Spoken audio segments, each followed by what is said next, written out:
Welcome to What's Trending, your go-to podcast for staying informed about what's trending in the ever-evolving landscape of Westchester and beyond. We are your hosts, Amanda DePalma, Senior Vice President of Events and Development, and Dr. Marcia Gordon, President and CEO of the Business Council of Westchester. On today's episode, we are diving into one of the most prevalent and developing topics impacting every industry, artificial intelligence. Joining us today are three leading experts in the field. Antony Haynes, Partner and Group Head of Cybersecurity and Data Privacy and AI Practice Group at Dorf Nelson Zauderer, and Professor of Law, Director of Cybersecurity Data Privacy Program at Albany Law School. Bob McCowan, SVP, Information Technology and Chief Information Officer, Information Systems and Technology at Regeneron Pharmaceuticals. And Sudipto Srivastava, VP of Data and Analytics at Montefiore Health System. So we really have the lineup of experts on today's episode. Today, this is also a very special episode of What's Trending because it is the latest installment of the BCW's AI Alliance 360 series.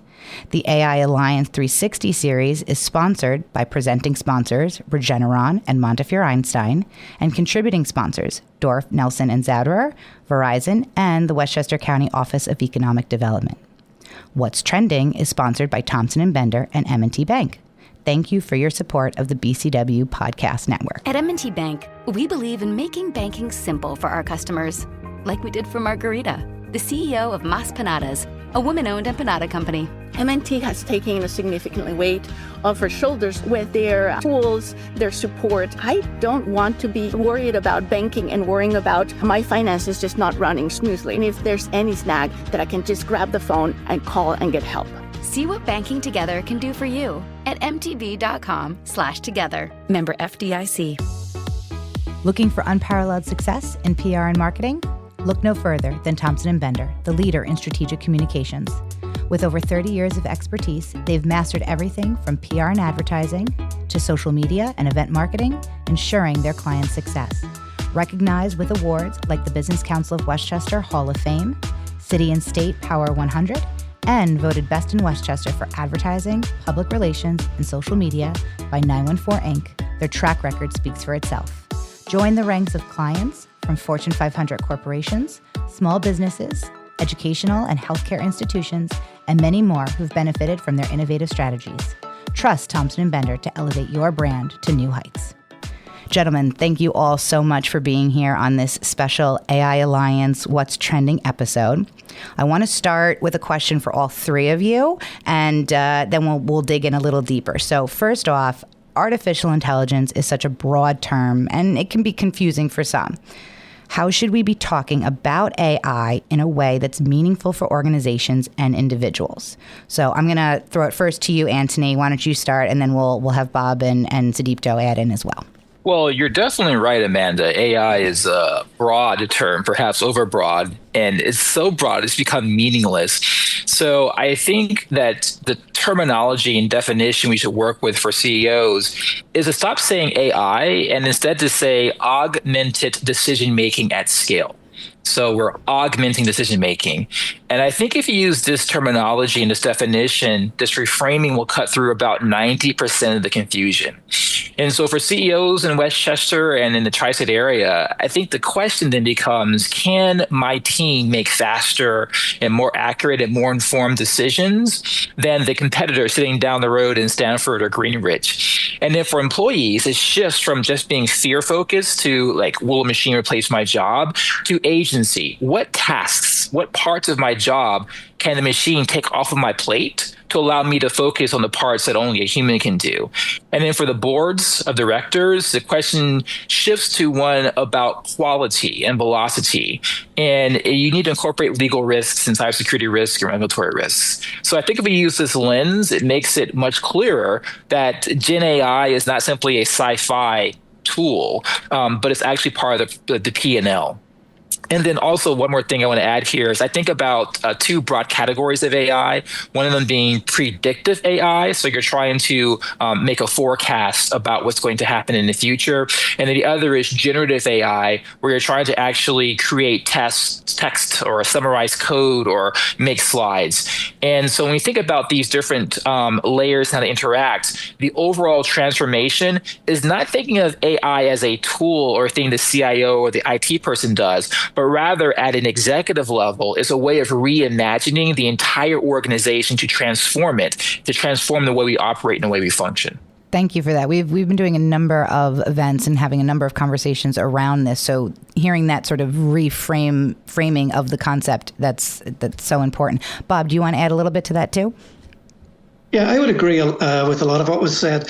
I think there's a way of thinking of narrow AI, and that's where it's a specialized system. So think something as simple as reading zip codes or a recommendation engine.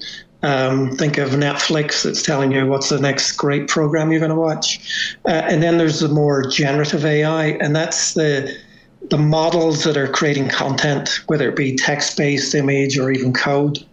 But I think the key is you got to talk context, and you got to know, or at least have a feeling of who you're speaking to, because often we get straight into AI and we're not separating out the technologies or the applications. So we intermingle chatbots with machine learning, with autonomous vehicles driving. And I think you have to get the context clear and get it specific so that the conversation makes a lot more sense. The other thing from an IT perspective is we use a lot of jargon. So often you'll hear us talking about transformative models, and you're thinking, what is that?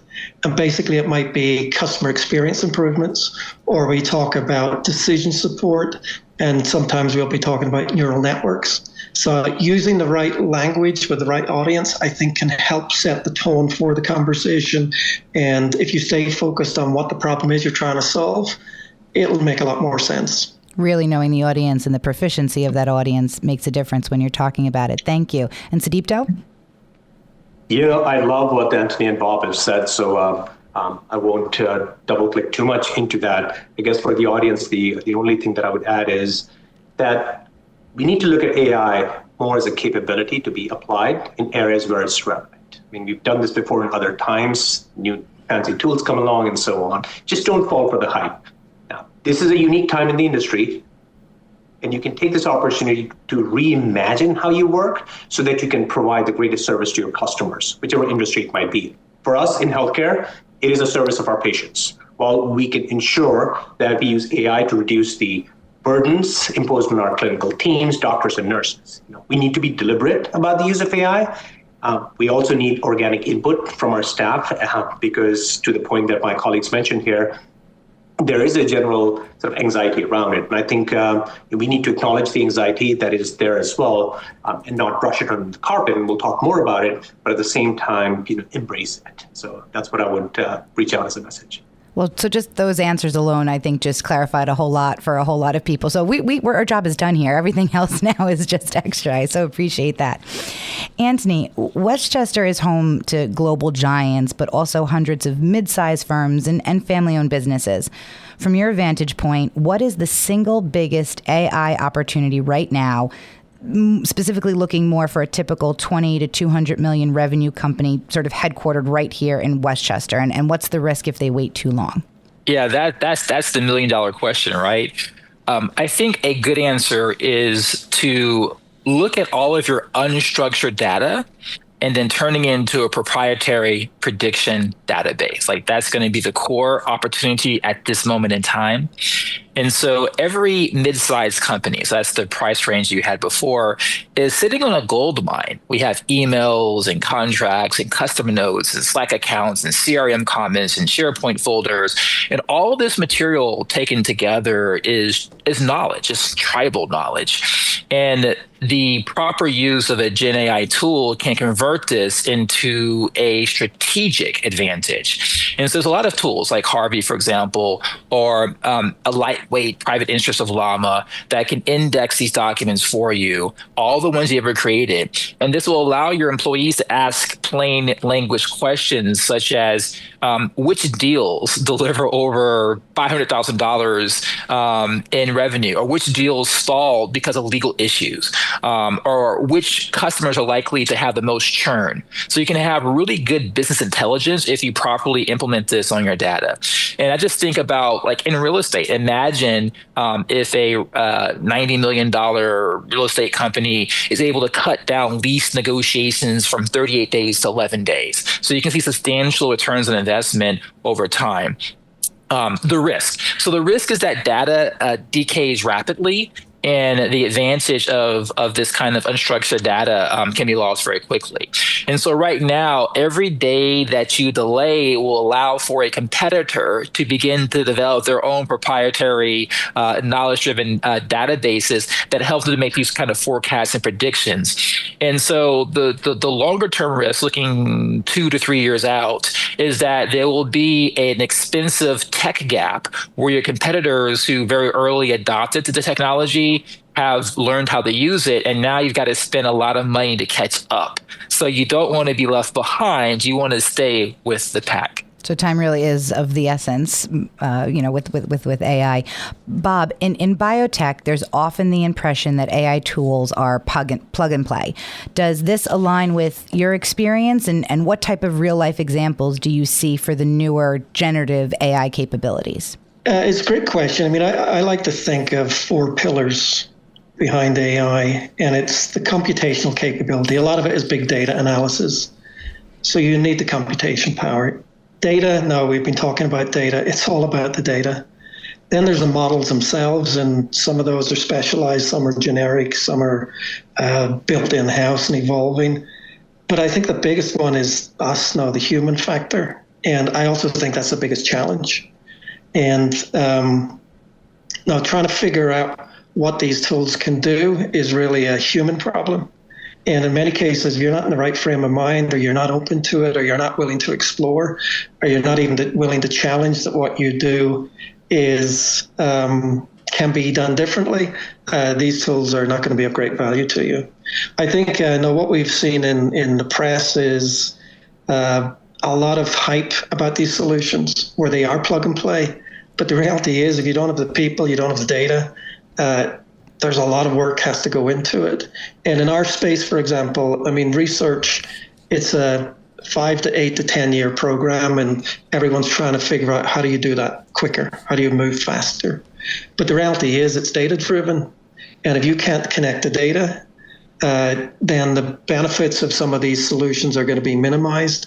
If you try and solve it individually, so different functions, solving with different solutions, all you're really doing is using this technology to create more challenges in the future, because you're still not going to be able to connect this data if you're using different tools and different approaches. So I think the plug and play is a myth completely. I think one area that you could say maybe it does work is the more, take Copilot, for example. So Copilot for general productivity, absolutely, there's plug and play capability there. And that gives you individual capabilities, but it's not organizational. It's not really strategic in nature, but I wouldn't underestimate the value, because if you multiply that by 15,000 employees, that's a lot of value. But yeah, plug and play, absolutely not. I think you got to go into it open-minded. It's going to take a lot of effort. You got to evaluate your existing systems to see if they can actually cater for it. And you've got to make sure you got the right people with the right mindset. And what about those real life examples for newer generative AI? I think some of the, 2 personal ones I've used recently. This time of year, we're doing performance reviews, and you're reading through scores of individual data. They're absolutely great at taking that information, summarizing it, giving you the gist of it. It doesn't negate the fact that you're still responsible for making sure you read everything, but those tools are very good there. The generative tools are very good there. I went on a vacation earlier this year. I used those tools to plan it out. Basically, I wanted to go do the Atlantic coast in Ireland, and it created some plans for me.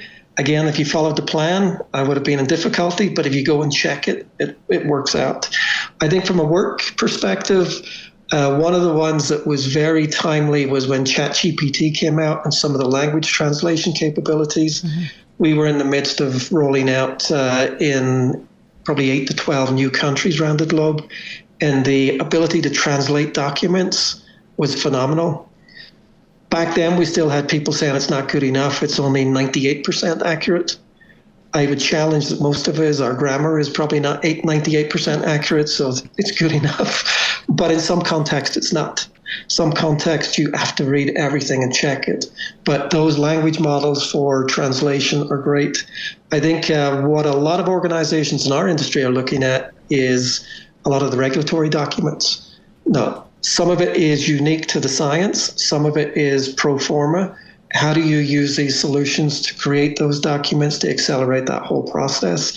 I think many organizations are looking into that. Again, it's really being able to use your imagination, but also being able to stop yourself and say, what is the work we're doing today and can it be done differently? And I guess going back to that old adage, what's the problem we're trying to solve for? And I think these generative tools can be of huge value in that space. What's so interesting is really seeing just the overlap between how this can be used professionally as well as personally. And I think that's such a unique point of view and aspect that we really haven't seen before, where it really is that overlap. Absolutely. I mean, we're doing some work in the house right now, and just being able to create images of what does the furniture look like, with what colors, with what type of rugs, what type of flooring. It allows you to spatially put together and give you ideas. I mean, it's just phenomenal. And again, it's take the risk. I mean, there is, in that sort of situation, there's nothing can go wrong. It is what it is. Experiment, learn from it. It's a great way to learn. No, thank you for that. Sudipto, where do you see AI being used effectively within health systems, and what are some key things that people often miss when implementing AI at large health systems? Yeah, so, I mean, we're seeing a lot of, healthcare has no shortage of work and tasks. We have our doctors and nurses who are overburdened. We have staff and call centers that are overburdened and so on. And so there's a ton of use cases. Of course, we also have a lot of our vendor partners that are coming up, and it kind of falls into multiple categories. One I'm sure my colleagues can relate to is a lot of AI whitewashing that is happening as well. So a lot of companies that were in different kind of businesses are now saying that they're doing AI. But with that sort of said, from our clinical areas, from our operational areas, from our revenue cycle areas, there are a lot of use cases that are popping up. I guess there are two categories that I'm seeing that I just maybe want to talk about in healthcare that we're seeing a lot of sort of value out of. One is in the big category of giving time back to our staff, doctors, nurses, et cetera. And the second is in offloading functions to an AI tool that can allow us to maximize our human creativity, the care, and the empathy that comes with it. So let me give you an example. So in the giving back, time back to our sort of staff, doctors, et cetera, they spend a lot of time in clinical documentation. So we have, there are these new tools called AI-powered ambient voice tools that allow for this documentation to happen in real time. So, let me try to explain that in simple terms, which would be, if you go to see a doctor, she meets you, understands the reason for your visit, does a diagnosis, and recommends a course of action. Now, when you walk out of the office, she then has to spend a ton of time going to your electronic chart, documenting everything. I mean, healthcare is a heavily regulated industry, so there's a lot of overhead that comes in there. So this seemingly simple task, which patient walks out and doesn't even sort of think about, it requires so much time that it's actually been given a nickname in our industry. It's called pajama time, because many doctors work into the evening and night documenting all these details. So with AI ambient sort of voice tools, the tech actually listens to the doctor, and I'm doing air quotes here for your listening audience, when the patient interaction is taken place, of course, with the patient's consent and permission, and then documents the full encounter, right to the clinical context, the details that are needed. Of course, there's a human in the loop that my colleagues understand what that means, is the doctor then has to review it, make changes as necessary, and then approve it for the final documentation to get into the chart. And this has been extremely successful. I mean, our staff are just like clamoring and asking for it, more and more of the implementations. And the part that I like is, the old pajama time can now turn into something else, like let me have dinner with my family time or something.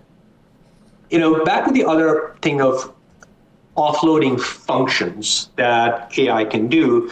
So again, our staff spend a lot of time, calling patients to remind them to schedule procedures that they need for their well-being. So for example, Mrs. Jones needs a mammogram, or some Mr. Smith needs a colonoscopy.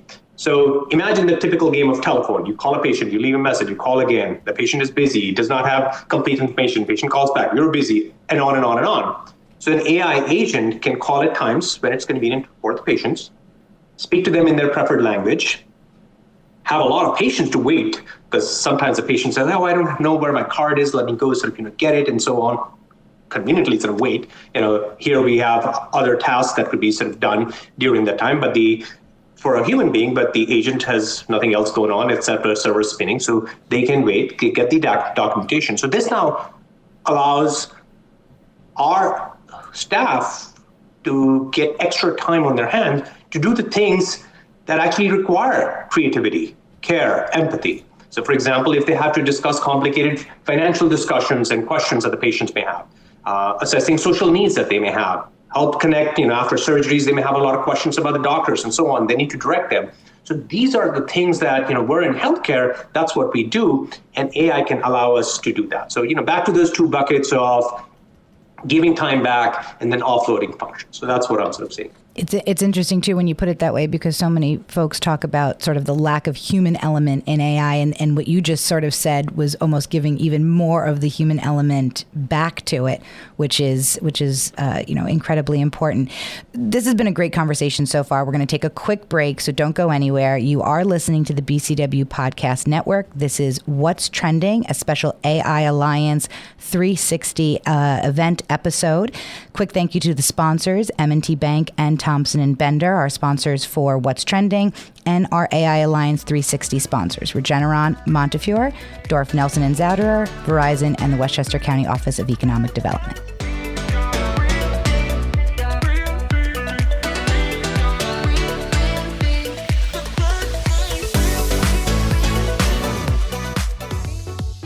Looking for unparalleled success in PR and marketing? Look no further than Thompson & Bender, the leader in strategic communications. With over 30 years of expertise, they've mastered everything from PR and advertising to social media and event marketing, ensuring their clients' success.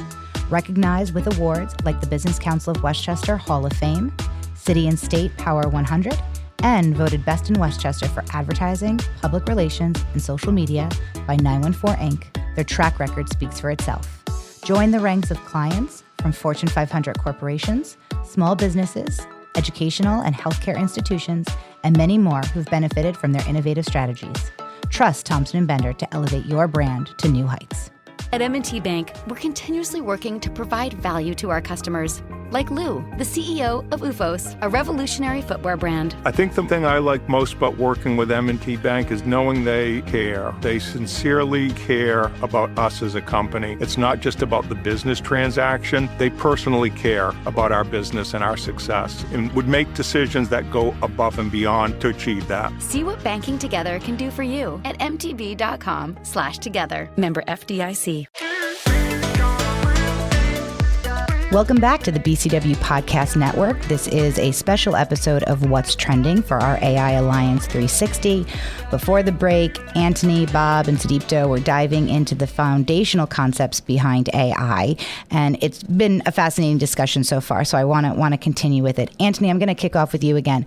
Looking across the entire evolution of intelligence, from the early concepts of AI to the idea of AGI on the horizon, what is the most crucial mindset or cultural shift a modern CEO or executive director should adopt today to successfully move AI from an IT project to a core, long-term strategic business asset? I think this is so important.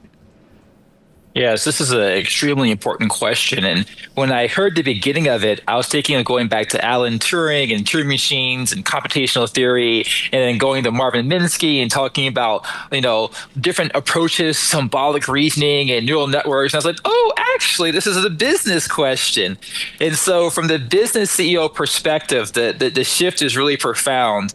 And I think the shift is this. We need to move from how do we use AI to a different question. How do we become, as an organization, how do we become the best in the world at continuously reinventing ourselves with AI?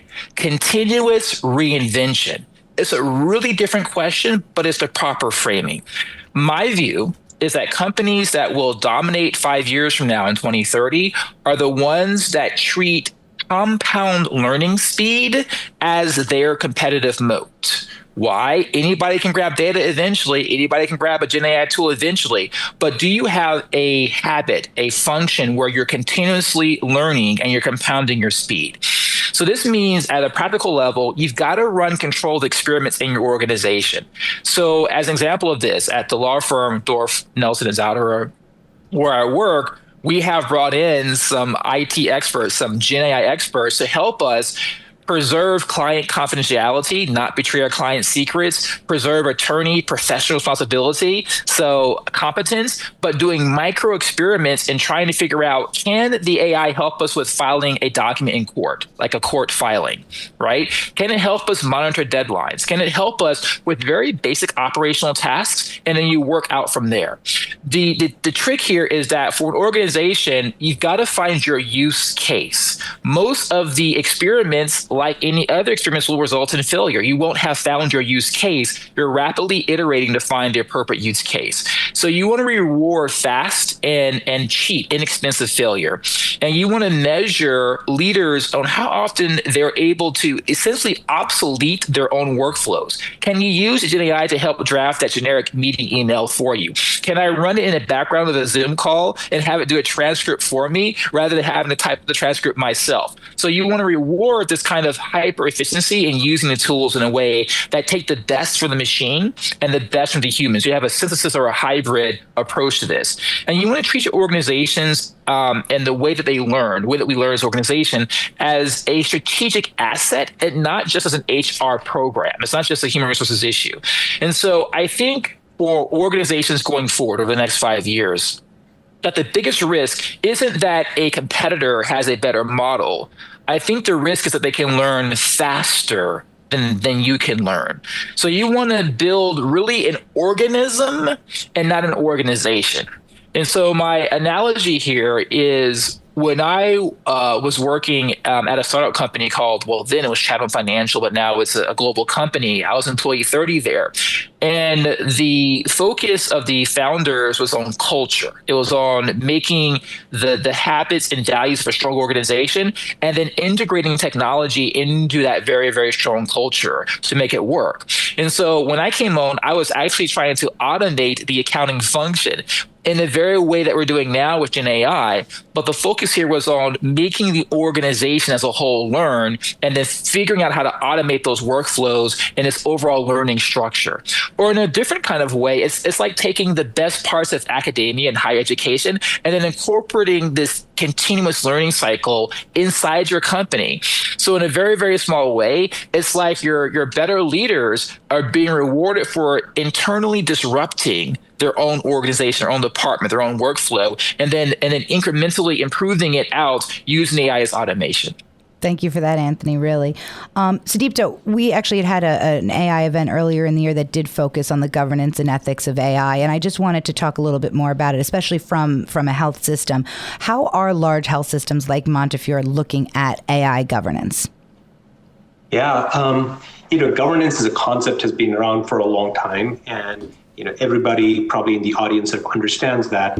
I think with AI, it becomes a little extra special because, again, your sophisticated audience knows pretty well that with a lot of these tools, things that are predictive in nature, things that can hallucinate, things that can change over time with the more training data that you have, the more, the models evolve and so on, things change as well. So the classic governance where you got to approve something and said, go, no go, and move on, that doesn't apply in the AI framework. The governance process, which we have also, needs to be a complete end-to-end process, which means that you have to start from the beginning, evaluate, kick the tires appropriately, but at the same time, continuously monitoring it, because AI tools do tend to drift. They do tend to hallucinate. They do tend to change over a period of time. And we need a very robust process to make sure that we sort of monitor that. And that's what we have here. So like I said, it is end-to-end. It starts by a thorough evaluation of our AI use case being proposed, whether it's clinical or operational in nature.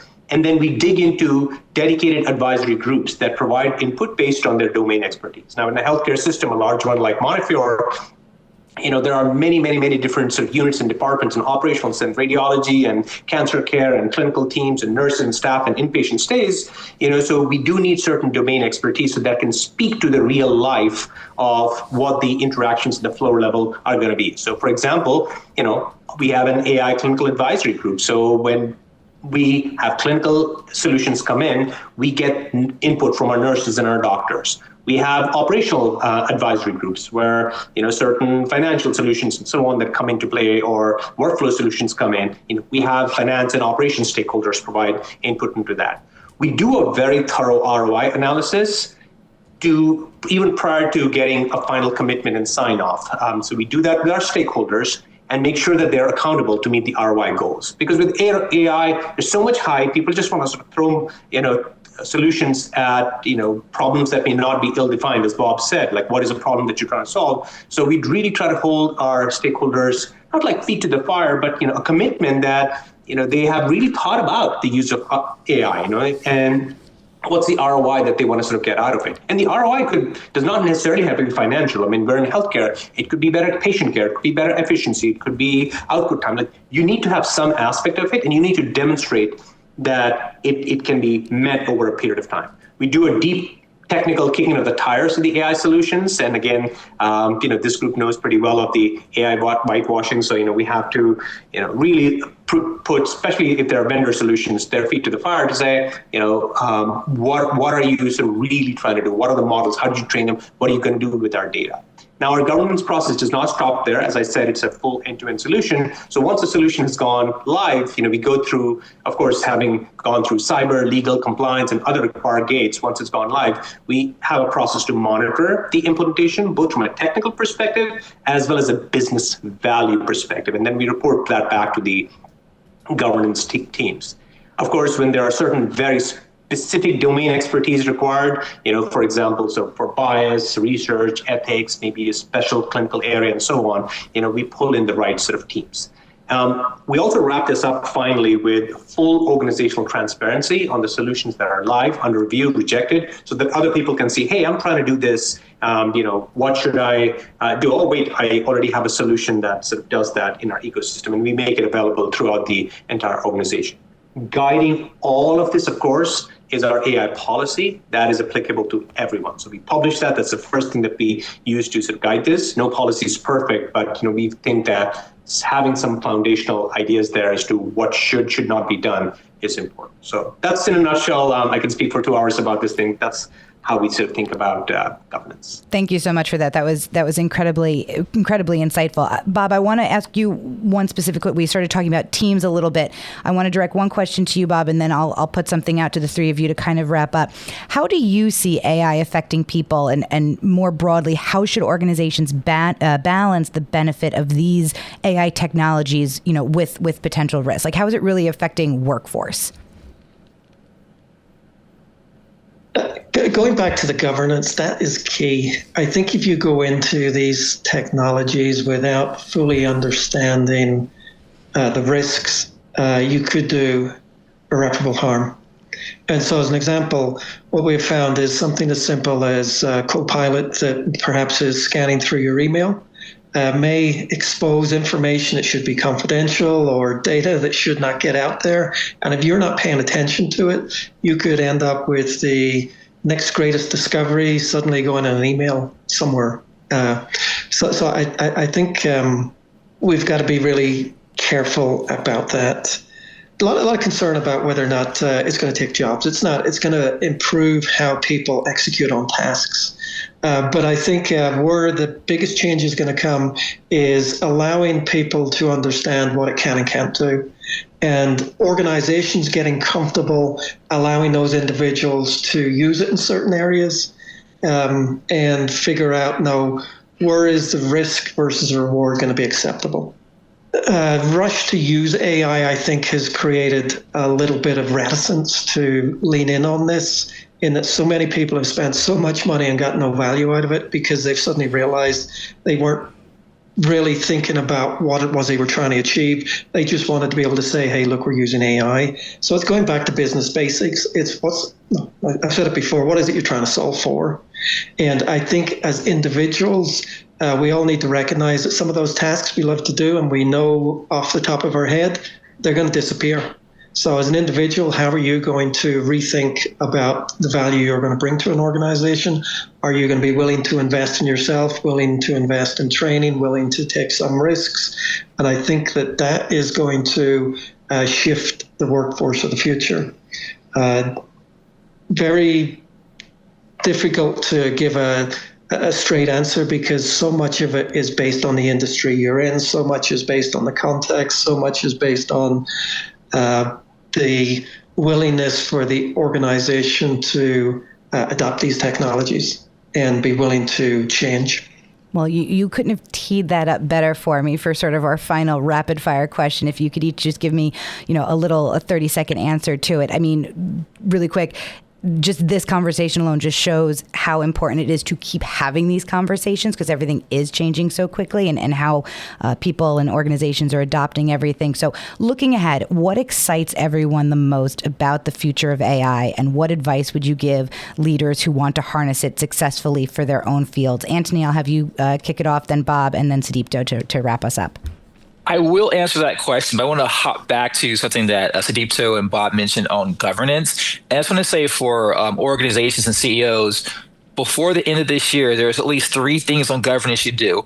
Number 1 on governance, conduct an AI inventory, so know what systems you have, both to shadow and overt. Number 2, run a bias audit. New York City Local Rule 144 requires auditing AEDT tools. And number 3, be sure to implement reasonable security safeguards under the SHIELD Act. And if you have questions, I'm happy to talk to you offline about that area. Now, Amanda, back to your question about what's really exciting. I find agentic AI exceptionally exciting. It's this idea that we can have a really sophisticated research assistant. Just like a human being, it can be fallible, but like a human being, it can be autonomous. And the idea is maybe I want to buy and sell stocks and I can direct it to do so.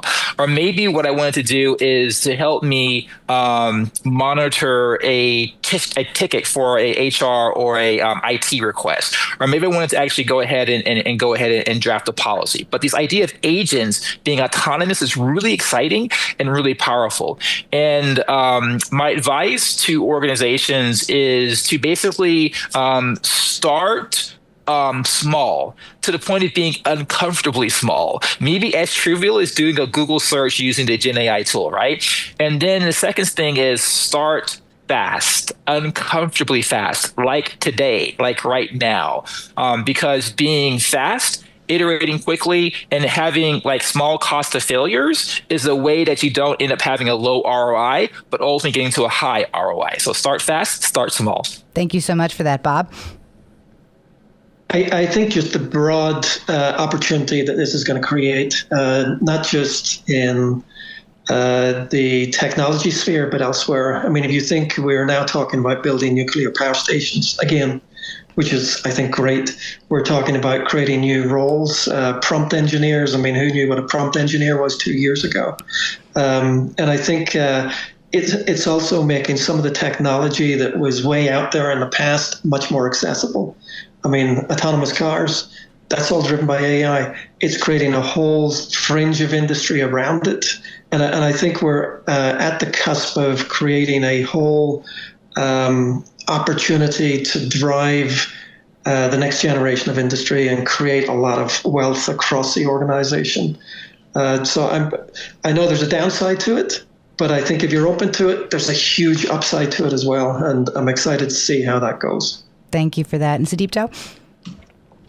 Yeah, I think from a healthcare perspective, I think the most excited that I am about from an AI point of view is how it can lessen the burden on our overworked staff and really allow them to focus on the enjoyable and the mission-driven parts of their job. Some of that has been lost through a lot of documentation and other burdens that we've sort of put on them. So, and there's a lot of tools on that I talked about, like the ambient tools, the calling tools, and so on, that can be used within our ecosystem.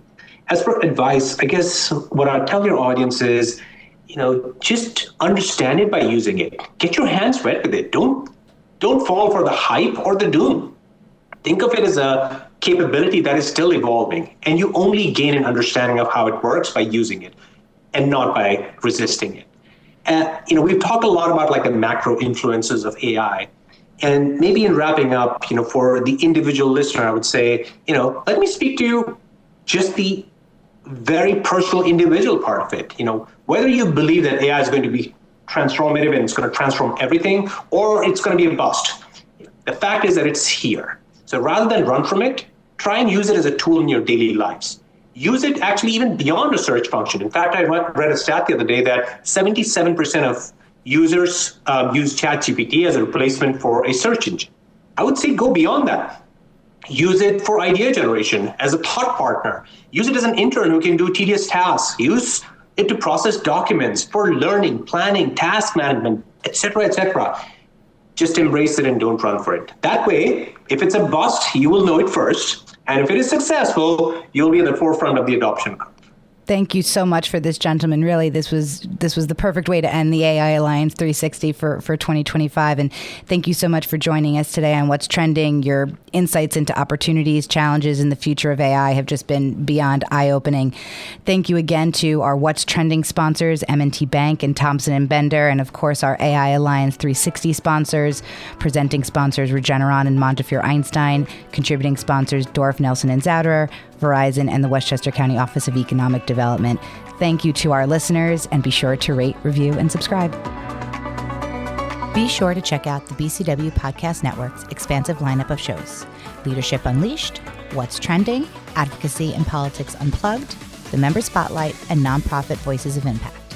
The Business Council of Westchester is the county's largest business membership organization focusing on economic development and advocacy. With over 1,100 members, it is our mission to work for the profitability of our members and the prosperity of the Westchester community. To learn more, go to thebcw.org.